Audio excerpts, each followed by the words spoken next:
Creatinine ரொம்ப அதிகமாயிடுச்சுன்னா dialysis பண்ணணும்னு சொல்றாங்களே. டயாலிசிஸ் பண்ற சில பேஷண்ட்ஸ்க்கு யூரின் நல்லா வருது. சில பேஷண்ட்ஸ்க்கு யூரின் சுத்தமா வரதே இல்ல. அது ஏன்? ஏன்னா ஒவ்வொரு கிட்னி டிசீஸ் பேஷண்ட்டும் அவரோட கிட்னி டிசீஸ் எந்த காரணத்தினால ஆனது அப்படின்றத பொறுத்து அவருக்கு ஒண்ணு யூரின் ஓரளவுக்கு வரலாம். இல்ல சுத்தமா வராமயே போகலாம். நம்ம கிட்னிஸ் நெஃப்ரான் அப்படின்ற ஃபில்டரிங் யூனிட்டால ஆனது. இந்த நெஃப்ரான்ல குளோமர்லஸ் அப்படின்ற ஃபில்டர் இருக்கும். ஃபில்டர் ஆகி வர ஃப்ளூயிட கலெக்ட் பண்றதுக்கு கீழ யூரினரி டிபியூல் இருக்கும். யூசுவலா பிளட்ல இருக்க ஏதாவது ஒரு மாலிகூல்ஸ்னால கிட்னிக்கு டேமேஜ் இருந்துச்சுன்னா, லெட்ஸ் சே ஒரு டயபெட்டிஸ் பேஷண்ட்டுக்கு ஹை சுகர்னால கிட்னி டேமேஜ் ஏற்பட்டுச்சுன்னா, இந்த குளோமர்லஸ் தான் ஃபர்ஸ்ட் அஃபெக்ட் ஆகும். ஸோ அந்த ஃபில்டர்ல அடைப்பு ஏற்பட்டு எந்த ஒரு ஃப்ளூயிடுமே ஃபில்டர் ஆகி கீழே யூரினரி டிபியூல்குள்ள வராது. ஸோ இந்த மாதிரியான பேஷண்ட்டுக்கு அவங்களோட கிட்னி டிசீஸ் சிவியர் ஆகிறப்போ சுத்தமா யூரின் வராது. ஆனா ஒருத்தருக்கு யூரினரி டிபியூல்குள்ள ஏற்படுற பிரச்சனையினால கிட்னி டேமேஜ் ஆச்சுன்னா, லெட்ஸ் சே ஒரு கிட்னி ஸ்டோன்னால டேமேஜ் ஆச்சுன்னா, அவங்களோட டிபியூல்ஸ் தான் ஃபர்ஸ்ட் டேமேஜ் ஆகும். அவங்களோட ஃபில்டர்ஸ்ல பெரிய அளவுல எதுவும் டேமேஜ் இருக்காதனால ஃபில்டர் ஆகி வர ஃப்ளூயிட் யூரினா வெளியேறிடும். இதே கொஞ்சம் டீடைல்டா பார்த்தோம்னா, நம்ம பாடியில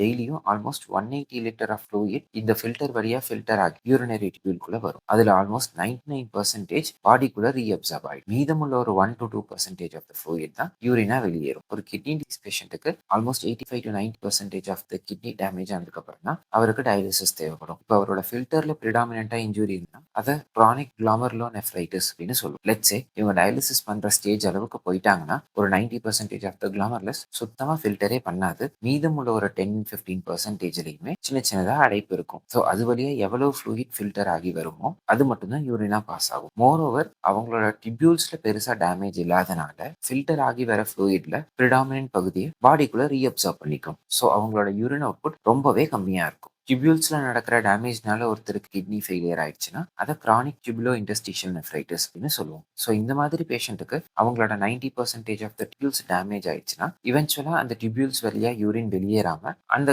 குளோமர்லெஸ்ஸுமே டேமேஜ் ஆயிடும். ஆனா மீதமுள்ள ஒரு 10% ஆஃப் த குளோமர்லெஸ்ல பெருசா டேமேஜ் எதுவும் இல்லாதனால அது வழியா வர ஃப்ளூயிட் ப்ராப்பரா ஃபில்டர் ஆகி வரும். அவங்களோட மீதமுள்ள ஒரு 10% டிபியூல்ஸ்லயும் ஏதாவது ஒரு ரெசிடுவல் டேமேஜ் இருக்கும். அதனால அப்படி ஃபில்டர் ஆகி வர ஃப்ளூயிட இவங்களோட டிபியூல்ஸ் ப்ராப்பரா ரீஅப்சார்ப் பண்ணாது. ஸோ இவங்களுக்கு ஒரு 10 லிட்டர் ஃப்ளூயிட் ஃபில்டர் ஆனாலுமே almost 1 to 2 litre of water யூரினா வெளியேறிடும். இப்போ சிம்பிளா சொல்லணும்னா இந்த குளோமர்லஸ் ஒரு டேப் மாதிரி இந்த டிபியூல்ஸை ஒரு ஸ்பாஞ்ச் மாதிரியும் எடுத்துக்கலாம். டேப்ல இருந்து வர ஃப்ளூயிட இந்த ஸ்பஞ்ச் அப்சார்ப் பண்ணி வச்சுக்கும். ஒருத்தருக்கு டேப் டேமேஜ் ஆயிடுச்சுன்னா அவருக்கு எந்த ஒரு ஃப்ளூயிடும் வெளியே வராது. ஆனா ஒருத்தரோட ஸ்பஞ்ச் டேமேஜ் ஆயிடுச்சுன்னா வரக்கூடிய ஃப்ளூயிட் ஒழுங்கா உள்ளுக்குள்ள ரீஅப்சார்ப் ஆகாது. இதுதான் ஒரு டயாலிசிஸ் பேஷண்ட்க்கு யூரின் வர்றதுக்கும் வராததுக்கும் காரணம்.